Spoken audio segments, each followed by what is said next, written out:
Tout le monde se souvient de ça? Si je peux être provocateur, est-ce qu'on ne devrait pas faire cette étude en Afrique, où il n'y a pas de masque, pas de traitement, pas de réanimation, un peu comme c'est fait d'ailleurs pour certaines études dans le sida, où chez les prostituées, on essaye des choses parce qu'on sait elles sont hautement exposées et elles ne se protègent pas. Qu'est-ce que vous en pensez?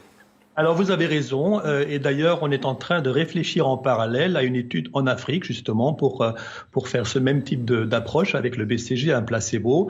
Je pense qu'il y a un appel d'offres qui est sorti, va sortir, et je pense qu'on va en effet sérieusement réfléchir à ça aussi. Tout le monde s'était indigné de cette histoire, surtout les concernés, les Africains, et ça fait un tollé sur la toile. Tout le monde, les hommes politiques, les stars du football, tout le monde était en mode « Oui, nous ne sommes pas les cobayes, oui, c'est pas les vaccins, ça. » Regardez.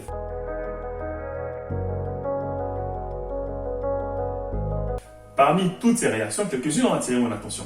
Alors que tout le monde a raison, bien sûr, qualifier ces personnes-là de tous les noms d'oiseaux, il y a certaines parties, en tout cas de ces indignés, qui avaient une autre réaction, qui se posaient la question de savoir est-ce que ce monsieur qui pose la question à l'autre professeur, c'est Jean-Paul Mira, n'était pas dans une stratégie différente. Est-ce que son but réel, c'était pas justement de créer volontairement cette émotion-là afin de sensibiliser les Africains sur les pièges à venir. L'histoire donne raison, malheureusement, à cette hypothèse, alors que plusieurs pays, dont la France et la Chine, ont affirmé que des essais étaient en cours afin de trouver des vaccins pour mettre fin à cette pandémie. Les fameux vaccins.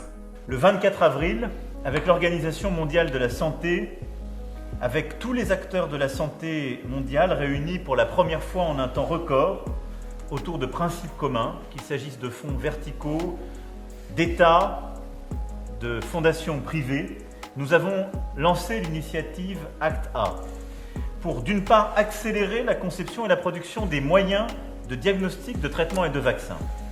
Deuxièmement, pour garantir un accès sûr, équitable et universel à ces moyens vitaux de lutte contre la pandémie. Et troisièmement, pour consolider les systèmes de santé, pour lutter contre le Covid-19 dans les pays les plus fragiles, et poursuivre le combat contre les autres maladies. Je pense en particulier à tous nos partenaires africains. Et ce troisième pilier est essentiel car renforcer les besoins en santé primaire est indispensable si nous voulons aussi gagner contre le Covid-19. Un proverbe ivoirien affirme que quand il pleut à Paris, Abidjan est mouillé. Moi je dirais plutôt que quand il pleut à Paris, c'est toute l'Afrique qui est mouillée. Regardez. Plusieurs pays africains ont donc validé ces essais, ont donc accepté de recevoir officiellement ces vaccins-là pour leur population, pour le bien-être de leur population. Je vais regarder rapidement sur Facebook si je trouve des indignés. Personne. Instagram. Personne. Twitter, sûrement. Personne. Est-ce que les Africains n'ont pas perdu la tête? Est-ce qu'ils n'ont pas coupé Internet à tous les Africains? Est-ce que les Africains n'ont pas tous quitté Internet? C'est bizarre ça. Peut-être qu'ils n'ont pas payé la facture. Peut-être. Ouais. Un célèbre Babtou à peau noire, ouais ça existe, Senghor pour ne pas le nommer, affirmait que l'émotion est nègre. Malheureusement les Africains nous donnent encore raison. Tout le monde semble s'être résigné à accepter finalement ces vaccins alors que plusieurs études démontrent de leur inefficacité, de leur dangerosité, au regard même déjà de ce qui conserve, ce qui permet de conserver ces vaccins-là, au regard aussi du contenu de ce vaccin-là. Et puis, ça n'a pas de sens en fait de donner un même produit à tout le monde, simplement parce qu'on n'a pas le même système immunitaire. Tout le monde réagit différemment aux médicaments, donc pourquoi les donner à tout le monde? Ça n'a pas de sens. Pourquoi en Afrique, un groupe de personnes ou une personne prennent des décisions pour des millions de personnes sans qu'il y ait un contre-pouvoir, sans qu'il y ait des gens qui leur réclament des choses, qui leur réclament des comptes, qui les interpellent. Quand on connaît la puissance médiatique des réseaux sociaux, pourquoi les Africains ne savent pas de constituer une sorte de société civile capable de façon pacifique d'interpeller les chefs d'État, de leur poser des questions, de réclamer des comptes quand ces personnes-là prennent des décisions négatives pour la population, prennent des décisions mettant en danger même la vie de la population.